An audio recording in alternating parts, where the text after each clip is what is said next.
সকালবেলা ঘুম থেকে উঠে বাস্কেটে নজর গেলেই আলু, বেগুন, পটল, ঝিঙে, বরবটি, ভেন্ডি সমস্ত কিছু দেখে না মাথাটা গন্ডগোল হয়ে যায়, ঘুরপাক খেয়ে যায়, কী রান্না করব চিন্তায় পড়ে যায়। আমার মতো কি তোমাদেরও সেম অবস্থা হয়? তো কমেন্টস করো। আচ্ছা ভালো বন্ধুরা, তোমার সবাই কেমন আছো? আশা করছি ভালো আছো, আর আমি তোমাদের ভালোবাসি, ভালো আছি। এদিকে দেখো সবজি টুকটাক সকালের জন্য কেটে রেখেছি, আর এদিকে দিয়ে নিয়েছি ম্যাজিক কৌটো। এটা হচ্ছে আমার ম্যাজিক কৌটো। যখন আমি খুব তাড়াহুড়োর মধ্যে কাজ করি তখন কিন্তু এই ডাল বসানোর জন্য আলাদা একটা ওভেন জ্বালাই না, তখন আমি ভাতের মধ্যে এই কৌটোটার মধ্যে ডাল দিয়ে দিই। আগে না ছোটোবেলায় এই কৌটোর মধ্যে ডাল আর সবজি কুচি কুচি করে কেটে ছেলের জন্য না ডালিয়া বানাতাম। তো যাই হোক, এটা আমার খুব কাজে আসে। তো এটা আমার মা দিয়েছিল আমাকে যখন আমার বিয়ে হয় প্রথম প্রথম। তারপরে যখন সমস্তটা এক খাতে সামলাতে পারতাম না, তখন মা সবসময় সুবিধা করে দিত, আমার বাপের বাড়ির মা আর কি, যে কী করে মেয়েটা সব কিছু সামলাবে একটু সুবিধা করে দিই। তো সেই সুবিধার্থেই এই কৌটোটা মা দিয়েছিল। তো যাই হোক, এই কৌটোটাতে ডাল ধুয়ে আমি এটা এখন ভাতের মধ্যে চাপিয়ে দেবো।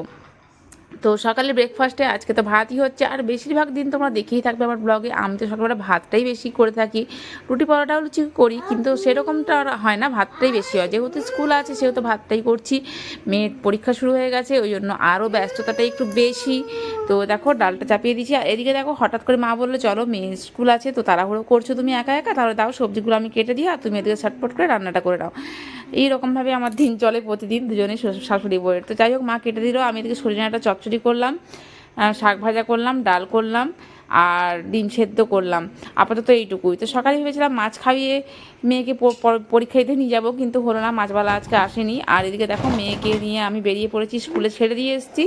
আর স্কুলে ছাড়ার পথে আরও টুকটাক কিছু সবজি লাগতো আমার, তো চলে এসেছে একটু সবজি বাজারে, সবজি নিয়ে নিচ্ছি। তো সবজি লাগবে বলতে আমার একটু ঝিঙে লাগতো, একটু কাঁচকলা লাগতো। তো ওই দুটো, বেশি কিছু নিচ্ছি না, ওই দুটো জিনিস নিয়েই আমি এখন তখন ডাকু সেজে গেছি, ডাকু মেমন সিংহি।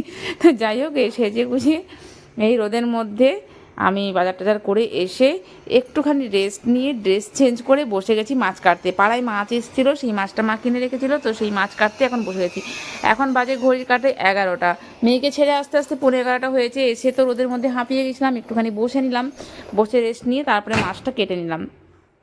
এবার মাছটা কেটে বাকি রান্নাগুলো আছে সেগুলো করতে হবে বন্ধুরা। তো দেখো মাছটা কেটে পরিষ্কার করেছি, আর এদিকে নিয়ে এসেছি আমি কাঁচকলা আর ঝিঙে আর লাউডাটা।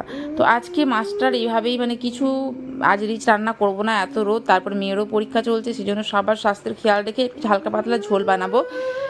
তো ঝোলটা করবো লাউডাটা দিয়ে, বেগুনটা দেবো না, যেহেতু মেয়ের বেগুনে অ্যালার্জি আছে। তো কাঁচকলা দিয়ে, আলু দিয়ে, ঝিঙে দিয়ে আর লাউডাটা দিয়ে ঝোল রেডি। আর এদিকে একটু বড়া ভেজেছি, মুসুর ডালের বড়া। তো যাই হোক, এদিকে আমার রান্না করতে করতে আমি হাঁপিয়ে গেছি। তো চকলেট ছিল ফ্রিজে, চকলেটটা লোভ লাগছিল, কিন্তু বাচ্চাদের কথা চিন্তা করে আর খেলাম না। আর এদিকে সমস্ত লাড্ডু টাড্ডু খেয়ে স্নান সেরে সমস্ত কাজ গুছিয়ে লাঞ্চ করে মেয়েকে আনতে চলে গেছি স্কুলে। এখন বাজে আমার 4:30। তো 4:30 থেকে মেয়েকে স্কুল থেকে এনে খাওয়া দাওয়ার পরে চলে এসছে পার্সেল। মনটা তো খুশি। আর পার্সেলগুলো আসে কিন্তু এই 4টা থেকে 4:30-র মধ্যেই আমার। তো পার্সেল নিয়ে এসছে মানে আমি বিশাল খুশি। আর দেখো তোমাদের সাথে অবশ্যই শেয়ার করছি আমি কী পার্সেল এসছে। তো দেখো আমি ঠিক করেছিলাম যতদিন না আমি ফেসবুক থেকে ইনকাম করতে পারছি ততদিন আমি কোনো জিনিস আমি ইনভেস্ট করব না, দেখো টাকা ইনভেস্ট করব না। তো যাই হোক, ফেসবুক থেকে একটা চাপ যতটাই পাই একটু হলেও ইনকাম আমার শুরু হয়েছে, সেই জন্য আর ইনকাম হাতে পেয়েছি বলেই আজকে আমি আমার মানে এইটাকে যখন প্রফেশনালি নিয়েছি, তো এটাকে আমি কাজে লাগাচ্ছি আর কি, সেজন্য এটা একটা লাইট স্ট্যান্ড কিনে নিলাম। তো